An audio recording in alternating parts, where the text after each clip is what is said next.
Hey there, everybody. Thanks for joining me for another one-man review. Today I will be continuing on in my exploration of the works of Alejandro Jodorowsky, as many of them as I have on my shelves at least. Today we'll be taking a look at one of his other Moebius collaborations besides the Inkall, The Madwoman of the Sacred Heart. This is a very strange book, but also pretty typical of Jodorowsky in many ways. The first time I encountered this work actually was this very first chapter here. I read this in an issue of Dark Horse Comics Presents, and it was printed in black and white. I'm pretty sure I picked it up at Comic Con in the mid 90s. That I would go there with my uncle to San Diego Comic Con. We would actually get into the Comic Expo the few days before the con. And I'm pretty sure I got that Dark Horse Comics Presents there, maybe as like a free book that Dark Horse was handing out. I'm not sure. But I remember seeing this first chapter in black and white, and I remember being really impressed by these drawings. There's also a drawing of his student. Well, actually, no, maybe I started with this. I'm not sure how they broke up with the chapters, but I remember these scenes with his students where he's the professor is talking. This Mangle guy, who's the main character, Professor Mangle, is giving the lectures and being really, really impressed by that. But I'd never seen much else about that. I never got to finish the story, and I had no idea where it would go. So I'm glad I got to read this because it's a totally wild story.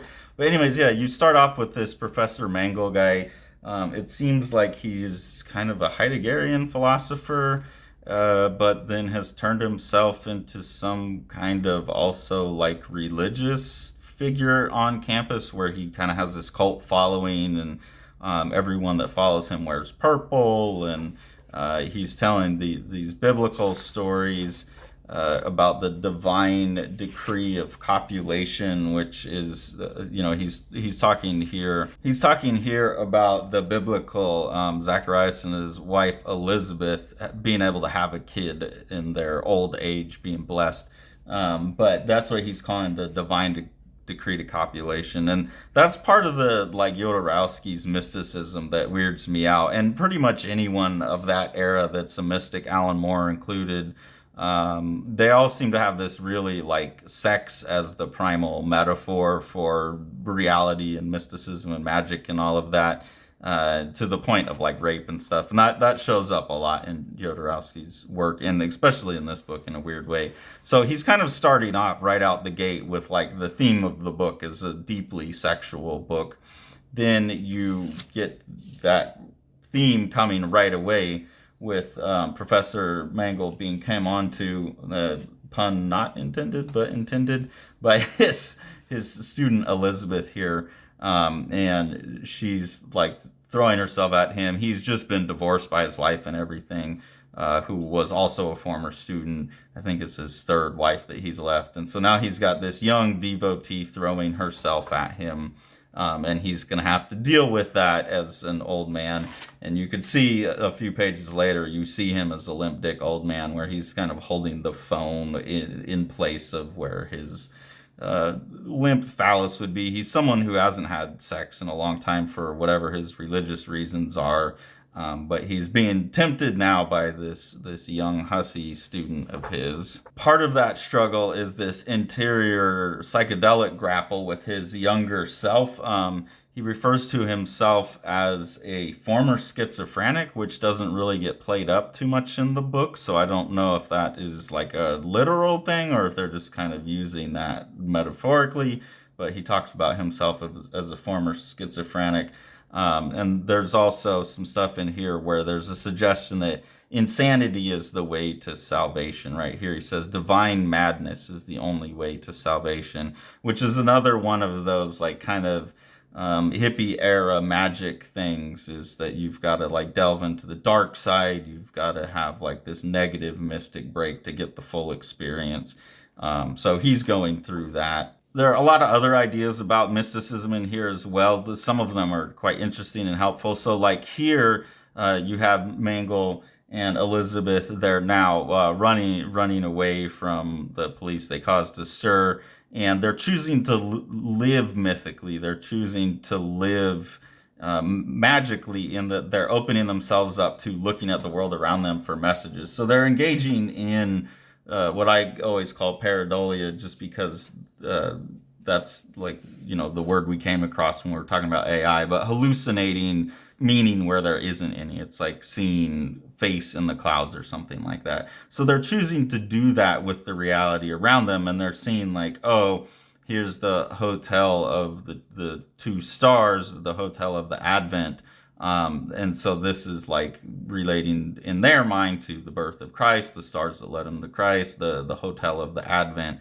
And so they go in there, and she's able to re-sexualize him using this mythological idea of like, hey, like let's go in, like let's go into this hotel and like let's play out the story of Christ a little bit. And so that mythological way of looking makes the experience more engaging for him. There's a fun little joke in this sequence here where Mangle's talking about Heidegger, and one of the people in the audience says phenomenal. I think that's just a joke about Heidegger being a phenomenologist. As the story goes on, Elizabeth starts to drag Mangle into a stranger and stranger world. She gets him involved with this character, Muhammad, who's this guy here, and he is presenting himself as Saint Joseph, is what they call him. And then there's this gal here, Rosanna Galvez, and she's the daughter of a Colombian drug lord who's run away with this Saint Joseph character. And she's the one, like, Elizabeth is supposed to be the mother of Saint John. Basically, we're following the biblical Christ story in that sense. And then, obviously, Mary, Rosanna, is supposed to be the mother of the Christ figure. So you have Mangle impregnating them both. They're kind of get him high and force him to impregnate this chick. So there's a lot of like strange rapey behavior there where they're trying to get basically a moon child or an antichrist, as far as I can tell. But there's also like just stuff in here where you see that kind of gross sexuality that I'm talking about being related to especially the guys that were mystics coming out of like the 60s and 70s. But in here, the Saint Joseph character is saying, take advantage of her delusion, be her God. So it's like, she's drugged, man. She's delusional. Take advantage of her. No big deal. That kind of like rapey behavior is just saturated in this, and it's really uncomfortable. An interesting idea in the writing here, where Jodorowsky's talking about the thought that gifts are predatory in a way. He has the younger self saying, gifts always include a secret desire to manipulate and control the recipient. Giving is essentially predatory because deep down all our motivations are self-centered. That's a fun little thought. I've never really liked giving gifts, or at least at the mandated times, like where we have to trade gifts, because it does feel, like, okay, I've given you one, now you got to give me one back. I'd much rather give a gift randomly in the middle of the year, but it's an interesting thought. I've always had a problem with mandated gift giving, at least. Mangle throughout the series has diarrhea issues. That's like a weird little scatological joke that Jodorowsky comes back to over and over and over. In this particular instance where he's shitting his brain out, he also has a really funny line where he refers to his bank account as being as dry as Cartesian text, which is pretty funny. I always liked Descartes. I would have put Aristotle in there. I think that would have been a funnier comparison. I've always said Aristotle is like rubbing biscotti on your brain because it's so dry. So some good, fun philosophy jokes in the book. In this sequence, they're playing the Paradia game again. So Elizabeth is like, a place of miracles, and that figures 16, the number of the tower, arcana in the tarot. God is everywhere for those who can see him. So she's walking around like choosing where they're going to pick their lunch and all that stuff based on her mystical knowledge, which is an interesting way to live. I've tried applying that knowledge before. It's kind of exhausting, but it is a fun way to look at the world that way, to saturate everything with meaning. It doesn't have to be through tarot or whatever, but just to try and make everything you encounter meaningful is a very useful practice in life.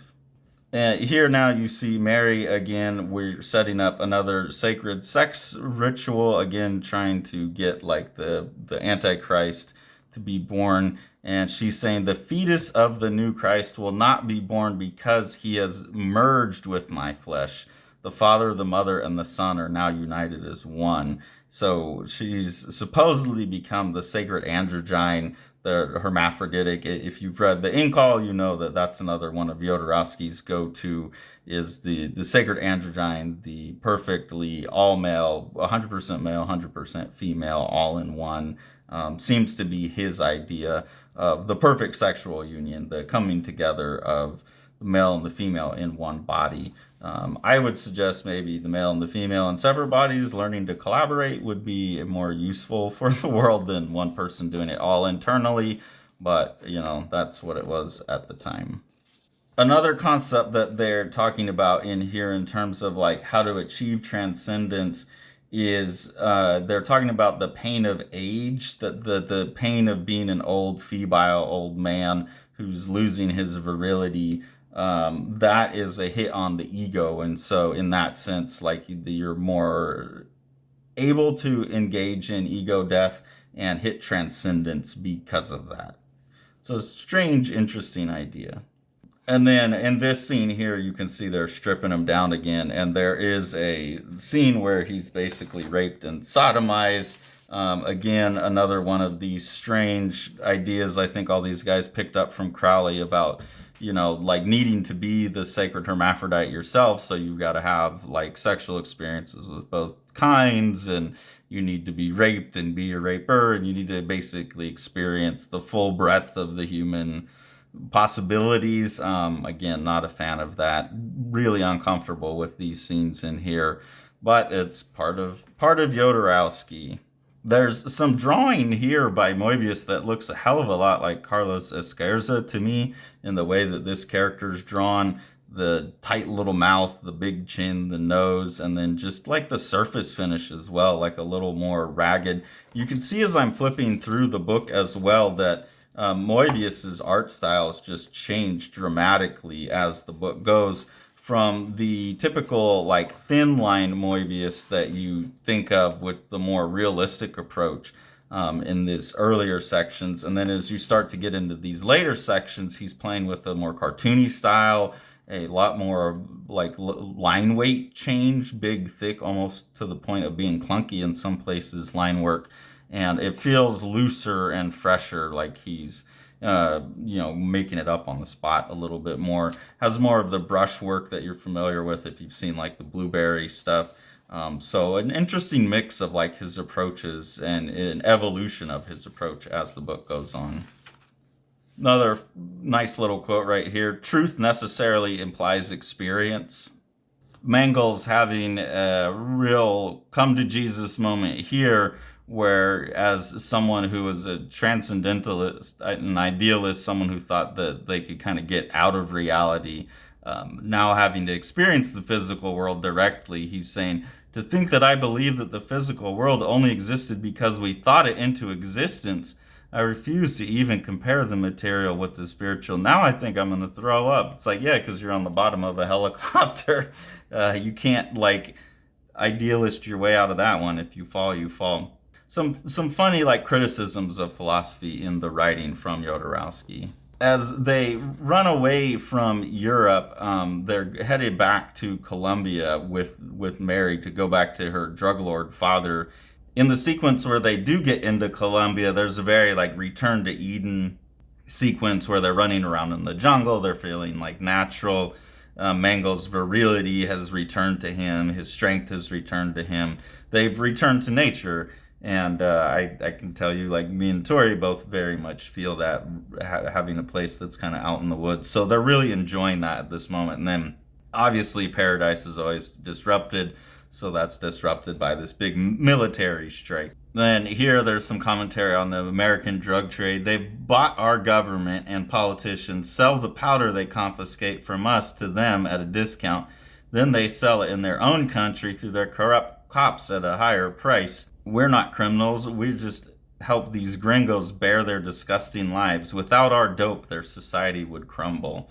So talking about like the way that we basically, to deal with not being in this Eden situation, we're constantly just having to drug ourselves, alcohol, drugs, distractions, to distract ourselves from how shitty the world is. Another interesting piece of dialogue here, you have Mangle. He says, "A new development, ouch. In paradise, the new can only be catastrophic." And I think that's actually got a lot of deep wisdom in it as well. That's where Jodorowsky is at his strongest, is when he can take some really deep wisdom like that and put it into such a pithy little sentence. I think the book that he did with George Best, where it's a bunch of, what were those called? Oh, I forget. But they're like just a bunch of little poems, basically, I think shows Jodorowsky at his best. And this is another one. In paradise, the new can only be catastrophic. It's a really interesting and deep concept there. And then we get the reemergence of Mary as Jesusa. So what has happened is she did indeed, instead of giving birth to the male child she was carrying, she absorbed it into her body and became both fully male and fully female. So the sacred androgyne, or the sacred hermaphrodite that obviously Jodorowsky loves so much, shows up in pretty much all of his stories. But now she's this Colombian drug lord hermaphrodite lady. And as Mangle heads towards his real full through like spiritual breakthrough, since this is all about this whole story, I think, is about taking a man of rationality, someone who is like austere and removed from the world. They're locked in a cage of their mind, the austere philosopher, and basically initiating him into real wisdom and mysticism by putting him through all these trials that he's going through here. So kind of an abusive book, as is normal from Jodorowsky. And here at the end of it all, he's taken and he has to go through an ayahuasca ceremony. And he says, "Oh, this could destroy me for real. It could drive me crazy." And that's always my fear about psychedelics. I'd really like to take a psychedelic. I would especially like to take DMT or ayahuasca, but there's always that fear of going schizophrenic and being destroyed and having your head pop off. Beautiful little cartooning, by the way. But again, compared to the much more realistic art in the beginning, a strange read all in one go. And then this is really nice, but I think a kind of weak for Moebius like spiritual sequence. I get a sense both in the cartooning of the art and just in some pages like this that Moebius has checked out of this project at this point. I see that a lot in Moebius's collaborations with Jodorowsky. It feels like they start stronger in the art and they get, even the ink all kind of ends a little simpler. It feels like Moebius is getting bored with it. And then here, after doing the ayahuasca trip, now they're going to make him take shrooms. So he's fully going all the way deep dive. And after all of this, like often happens in Jodorowsky, you've now had this character make the full transformation to like their highest self. So here we have Alan Mangle now like young and virile again, and he's with Elizabeth and they've got their child and they're going to Bogota. And yeah, like I guess if you get raped, take a bunch of drugs and quit thinking so carefully about the universe, but just go live a wild life, you can have a breakthrough.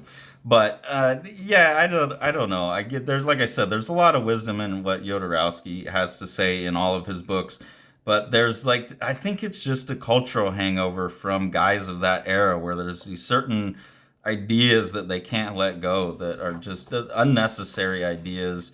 I don't want to say toxic because I don't want to delve into that whole public dialogue right now, but yeah, there's just some ideas that need to be shed. And then here at the end, I mean, you can see this Moebius art here. It feels like a really bad kid's book, but real phoning it in for Moebius as far as I can tell. And a very, very odd ending that I didn't understand at all, where they've got John now. So like their son is John the Baptist, and he's getting in a fight at the park and they're like, "Don't take that, John, beat him up." And I don't know, like they're just talking about how John's returned to being a normal boy, even though like in this sequence he just healed somebody.